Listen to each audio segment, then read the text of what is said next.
একটু ঠান্ডা ঠান্ডা ওয়েদারে বা বর্ষার দিনে যদি মুড়ির সাথে গরম গরম চপ হয় তবে কিন্তু ঠান্ডাটা জমে যায়। আর সেই চপ যদি একটু বাড়িতে বানিয়ে নিতে পারেন তাহলে তো বাজিমাত। আজকে আপনাদের সাথে শেয়ার করব লোটে মাছের একটা চপের রেসিপি, তাই ভিডিওটি শেষ পর্যন্ত দেখবেন। বাজার থেকে টাটকা টাটকা লোটে মাছ কিনে নিয়ে এসেছিলাম। প্রথমে মাছগুলো কেটে নিয়ে তার মধ্যে একটু লেবুর রস আর লবণ হলুদ মিশিয়ে নিয়েছিলাম। এখানে লবণের পরিমাণটা কিন্তু কম দিয়েছিলাম, যেহেতু এই মাছগুলো সামুদ্রিক মাছ আর এই মাছে জলের পরিমাণ অনেক বেশি থাকে, তাই মাছটা মাখানোর সময় খুব সামান্য পরিমাণে লবণ দিয়েছিলাম। মাছটা মাখিয়ে রেখে দিয়েছিলাম জল ঝরানোর জন্যে। এদিকে উনুনটাও জ্বেলে নিয়েছি, দিয়ে কড়াইটা বসিয়ে দিয়েছি আর কড়াইতে দিয়ে দিয়েছি বেশ খানিকটা সর্ষের তেল। তেলটা গরম হতেই তেলের মধ্যে দিয়ে দিয়েছি কুচি করে রাখা পেঁয়াজ। এখানে পেঁয়াজের পরিমাণটা কিন্তু বেশ খানিকটা দিতে হবে। আর এর মধ্যে দিয়েছি কুচি করে রাখা কাঁচা লঙ্কা, আর দিয়েছি আদা রসুন বাটা। এর মধ্যে রসুনের পরিমাণটা কিন্তু একটু বেশি দিতে হবে। আর দিয়েছি কুচি করে রাখা টমেটো, দিয়ে ভালো করে নাড়াচাড়া করে এর মধ্যে দিয়ে দেব ধনে গুঁড়ো আর লঙ্কার গুঁড়ো। এই লঙ্কার গুঁড়োর সাথে রয়েছে কাশ্মীরি লঙ্কার গুঁড়ো। মশলাটা একটু কিছু সময় ভালো করে ভেজে নেব। মশলাটা একটু ভালো করে ভাজা হলে কাঁচা গন্ধ যখন চলে যাবে এর মধ্যে দিয়ে দেব লোটে মাছগুলো, দিয়ে ভালো করে কষিয়ে নেব।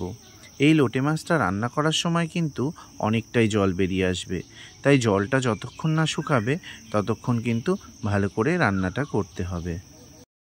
এই দেখুন, লোটে মাছটা রান্না করতে করতে বেশ অনেকটাই জল বেরিয়ে এসছে, তাই প্রথমেই কিন্তু লবণটার পরিমাণ অনেকটাই কম দিয়েছিলাম। এবার একটু ভালো করে কষিয়ে নেব কিছু সময় ধরে। তারপর লবণটা দেখে পরিমাণ বুঝে লবণটা কিন্তু দিতে হবে। এবার মাছটা কিন্তু অনেকটাই ঝুরি ঝুরি হয়ে এসছে।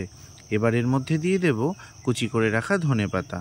ধনেপাতাটা অপশনাল, চাইলে দিতেও পারেন নাও দিতে পারেন, কিন্তু এই ধরনের মাছে যদি একটু ধনেপাতা দেন তাহলে স্বাদ কিন্তু দ্বিগুণ বেড়ে যাবে।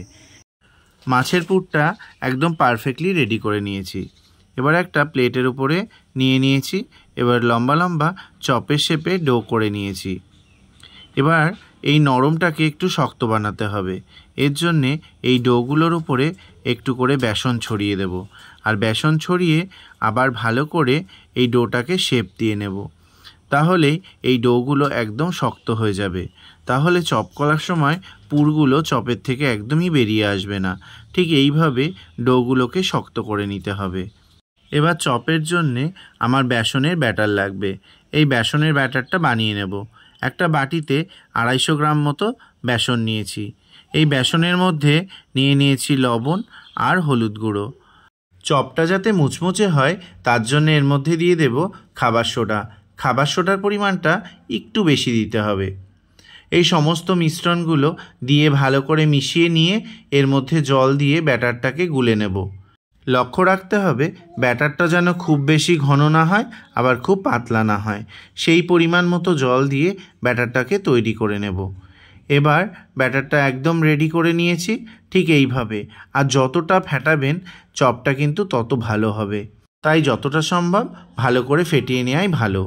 এবার কড়াইতে আমি দিয়ে দিয়েছি সানফ্লাওয়ার অয়েল। তেলটা গরম হতে থাকুক। এবার মাছের পুরটা এই বেসনের মধ্যে ডুবিয়ে ডুবিয়ে চপের আকারে ছেড়ে দেব তেলের মধ্যে। এই দেখুন, ঠিক এই রকমভাবে তেলে দেওয়ার সঙ্গে সঙ্গে একদম ভালোভাবে ভাজা হতে শুরু হয়েছে। চপটা সুন্দর করে ভেজে নেব। এইভাবে পরপর করে চপগুলোকে ছেড়ে দেব। মাছের চপ কিন্তু এভাবে খেতেই ভালো লাগে। শুধু লোটে মাছ বলে নয়, রুই মাছ, আড় মাছ, এই সমস্ত মাছের চপগুলোকেও এইভাবে বানানো যেতে পারে।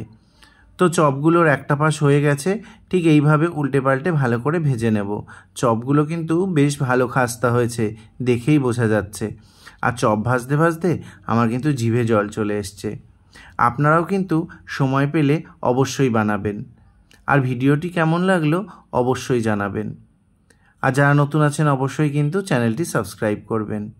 তো এইভাবে চপটাকে ভেজে নিয়েছি। চপটা তো ভাজা হয়ে গেছে, এইবার সাজিয়ে নেব প্লেটে। চপটা দেখে আমি আর লোভ সামলাতে পারছি না। ভেবেছিলাম একটু সন্ধেবেলায় খাবো, কিন্তু এখনই মনে হচ্ছে খেয়ে নিই সবগুলো। তো আমার পেছনে যারা যারা আছে তারা সবাই কিন্তু চপটা খাওয়ার জন্য ব্যস্ত হয়ে উঠেছে।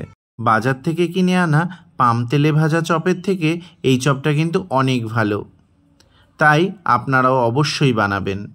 এবার একটু টেস্ট করে দেখে নিচ্ছি কেমন হয়েছে। চপটা অসাধারণ হয়েছে বন্ধুরা। তো আপনারাও ঝটপট বানিয়ে ফেলুন দুর্দান্ত স্বাদের এই লোটে মাছের চপ। আর অবশ্যই কমেন্টসে জানাবেন কারা কারা বানিয়েছেন। সকলে ভালো থাকবেন, সুস্থ থাকবেন। ধন্যবাদ।